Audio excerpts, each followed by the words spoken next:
memiliki banyak sekali bangunan bekas kolonial Belanda. Salah satunya adalah RSJ.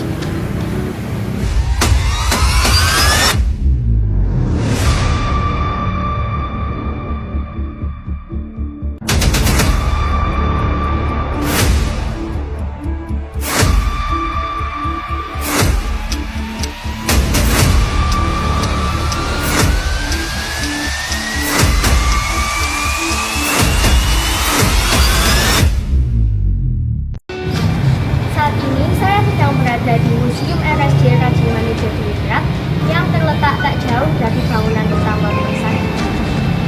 Dulunya museum ini merupakan bagian dari bangunan utama rumah sakit, namun kini dialihfungsikan menjadi museum untuk mengedukasi masyarakat tentang sejarah yang ada dalam bangunan kolonial Belanda. Rumah sakit jiwa Lawang pertama kali dibuka secara resmi pada tanggal 23 Juni 1902 dengan nama Kranzinigen Kazimiers Lawang dan merupakan rumah sakit jiwa nomor 2 yang didirikan oleh Kerajaan Belanda setelah Rumah Sakit Jiwa Bogor. Pendirian rumah sakit ini didasarkan pada surat keputusan Kerajaan Belanda tahun 1884 tertanggal 20 Desember 1865 nomor 100. Sebelum Rumah Sakit Jiwa Lawang dibuka, perawatan pasien mental diserahkan kepada Dinas Kesehatan Tentara Belanda atau disebut juga Military Gesondheidsdienst.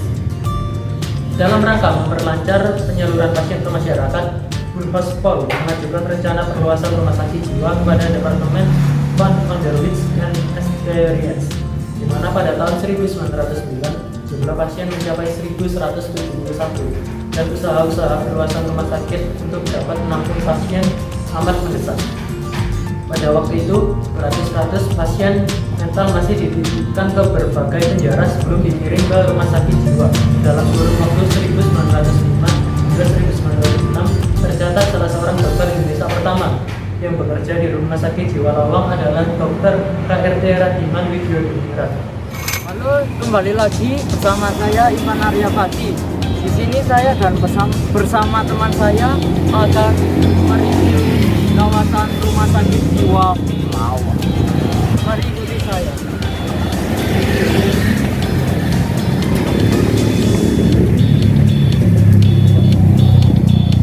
Di sini saya berada di Museum Rumah Sakit Jiwa Lawang. Di kawasan Rumah Sakit Jiwa ini sangat Belanda banget dan kuno banget, teman-teman. Ya, bisa teman-teman lihat, bangunan ini sangat kuno dan Belanda sekali. Dari dulu sampai sekarang masih kokoh. Mungkin sedikit ada renovasi di bangunan ini. Saya akan mereview bagian luar dahulu dari museum. Ya, di sini ada taman dan di sini juga ada taman ya. Dan di situ ada roda. Ini taman di sebelah kanan dari bangunan ini sangat luas.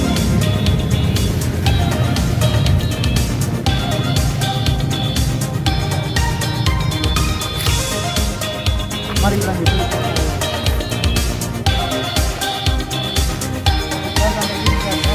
Itu ada jeding dan ini bagian museumnya, teman-teman. Di sini saya berada pada kawasan bagian dalam museum. Di sini terlihat bahwa kawasan museum ini terawat sangat baik dan bersih. Lalu pada bagian dalam kita akan disambut dengan dua patung dan pakaian dokter rumah sakit jiwa pada tahun 1919. Lalu terdapat para tokoh-tokoh psikiater dan psikologi penting di Indonesia, yakni Dr. Kusumanto Setionegoro dan Dr. Slamet Iman Santoso hingga Dr. Rajiman Widyodiningrat. Lalu pada ruangan selanjutnya kita akan disambut dengan foto-foto direktur rumah sakit jiwa dari awal hingga saat ini.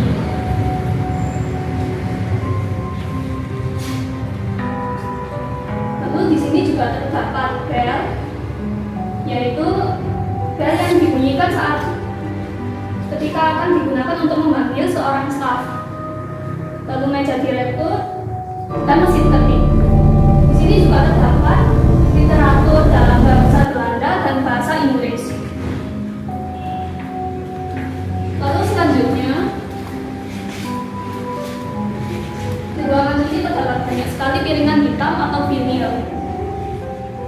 atau proyektor film yang digunakan untuk menampilkan film.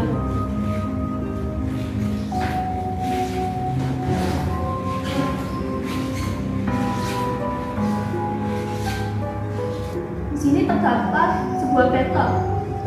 Bathtub ini digunakan untuk menenangkan pasien yang gaduh. Terapi ini disebut juga dengan hidroterapi, yaitu terapi untuk mengubah suhu air yang digunakan untuk menenangkan pasien. Lalu selanjutnya ada pisau pemotong otak yang digunakan pada kurun waktu 1929 sampai 1940. Selanjutnya elektrokonvulsif terapi, yaitu suatu proses terapi yang dengan mengalirkan arus listrik tekanan rendah melalui elektroda di kepala pasien dengan depresi berat. Selanjutnya terdapat sebuah kasum yang bertujuan untuk menandakan bahwa hal ini sangat bertentangan dengan kemanusiaan. Selanjutnya yaitu baju manset. Baju manset ini adalah baju yang pada bagian lengannya tidak memiliki lubang di bagian ujungnya. Baju manset ini digunakan oleh orang dalam gangguan jiwa yang tidak bisa dikendalikan. Baju ini dalam bahasa Inggris disebut dengan straight jacket. Kemudian, melihat koleksi-koleksi lain yang dimiliki oleh Museum Kesehatan ini, di sini terdapat koleksi janin-janin manusia yang dimasukkan ke dalam botol kaca dan juga diisi dengan air khusus. Koleksi-koleksi ini diperkirakan sudah ada sejak tahun 1905. Koleksi selanjutnya yaitu terdapat koleksi peralatan bedah dan opsi. Di sini terdapat pisau memotong tulang, gergaji tulang, dan juga gergaji tengkorak. Memasuki ruangan selanjutnya yaitu ruangan tokoh-tokoh psikiatri dunia. Di sini terdapat berbagai macam koleksi buku sejarah milik Rumah Sakit Jiwa Rajiman Setyodiningrat. Di sini ada buku kesehatan lama bahasa asing, mulai dari bahasa Jerman, bahasa Inggris, bahasa Cina, dan lainnya. Kemudian koleksi yang selanjutnya yaitu di sini terdapat telepon kuno, mesin ketik kuno, hingga kotak arsip kuno. Barang-barang ini memiliki nilai estetik dan juga nilai sejarah yang tinggi. Kemudian di sebelah sini juga terdapat meja dapur, pedang opas, dan juga terdapat teropong. Kemudian di bagian sini juga ada berbagai foto-foto Menteri-Menteri Kesehatan Republik Indonesia. Kemudian yang selanjutnya terdapat ruangan khusus yang berisi peralatan medis zaman dahulu. Di sini terdapat alat sentrifuge, ada mikroskop, ada timbangan obat, dan juga ada tempat pembuangan limbah.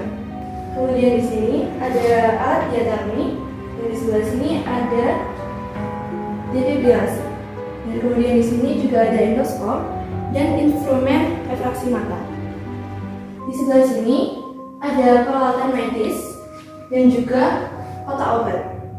Kemudian di sebelah sini ada kursi diagnostik dan terapi gigi, juga ada wastafel. Untuk sebelah sini ada peralatan diagnostik dan terapi, dan juga ada timbangan. Perlu diingat, seseorang yang mengalami gangguan jiwa bukanlah orang yang tidak bisa berkarya. Seperti halnya orang lain, mereka juga memiliki bakat serta kemampuan, dan karya-karya mereka dihadirkan dalam ruangan rehabilitasi di museum ini. Bisa dinikmati karya-karya lukis hasil ekspresi jiwa mereka. Bahkan, ada beberapa karya yang memenangkan kompetisi nasional. Di dalam ruangan ini terdapat beberapa koleksi yang dimiliki oleh rumah sakit ini. Yang pertama yaitu ada pembuat dan pembuka tutup botol. Kemudian di sini terdapat alat pengganggu daging, dan juga ada setrika arang. Untuk di sebelah sini ada alat perajaan tembakau, dan juga di sini ada sertifikat milik Museum Kesehatan Jiwa, dan juga berbagai karya-karya yang dimiliki oleh museum ini. Di sini terdapat lukisan WSBR. Di sini terdapat lukisan sepasang sandal jepit karya rehabilitasi tahun 2008. Di Di situ juga ada hasil karya rehabilitasi. Kemudian sama halnya dengan di sini. Berikut juga adalah hasil karya rehabilitasi milik museum ini.